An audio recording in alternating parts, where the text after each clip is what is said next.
This right here, this is a platypus.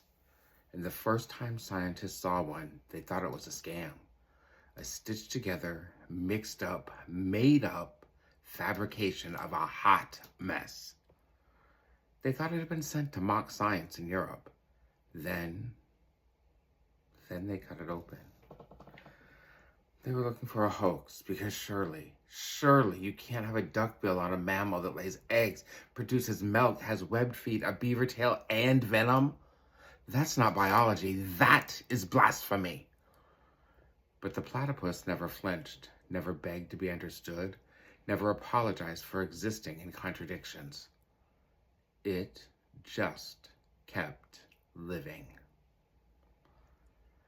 You know, doing little platypus things, while the world tried to rewrite the rules to make sense of its truth.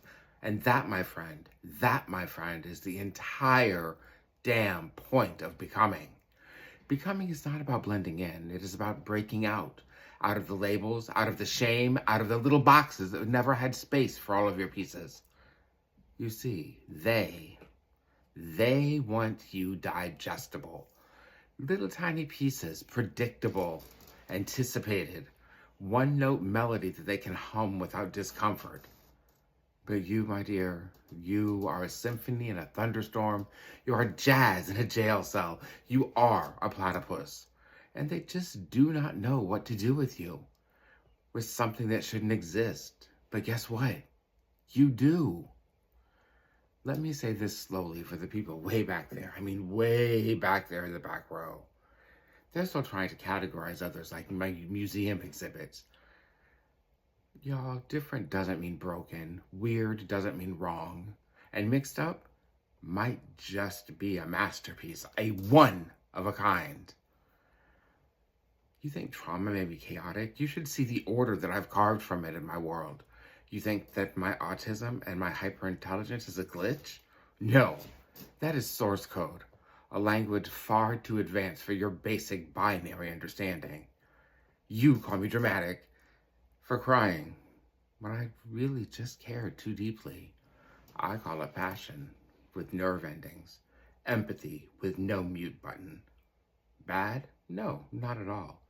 You think disabled? Disabled means less than? I think it means battle-tested and survived. One arm and still disarming every lie that exists in this world. Every single lie they ever told me about what strength looked like and how it felt and how it was supposed to feel. You said, pick one, just one. Be gay, or be gifted, or be grieving losses. But please don't do those things all at once.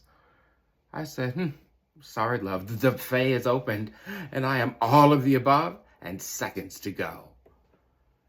And look, I am not here just to throw sass and metaphors, though rumor has it I do that kind of well, with or without plush monotremes in my hand. I'm here to teach you something they forgot to put in your textbooks. The world was never meant to be binary. Not in biology, not in behavior, not in bodies or beliefs or religions or faiths, not in morals or values. The world was built on a spectrum. That's right, on a spectrum. On both and, not one or the other. On yes, but also that.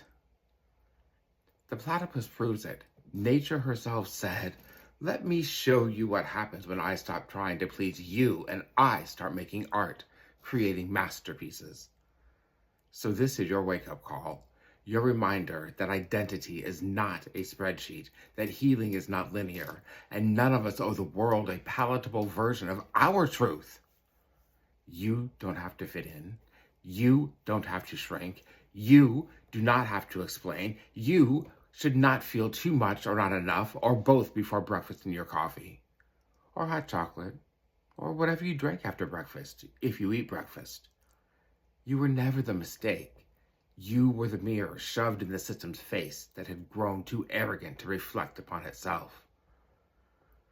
So let this little weirdo right here, and the one that I showed you at the beginning, the platypus, let those weirdos remind you The next time someone says, "What even are you?"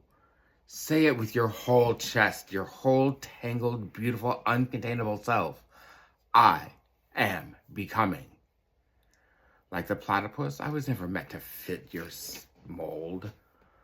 And that is not a problem. That is a revolution.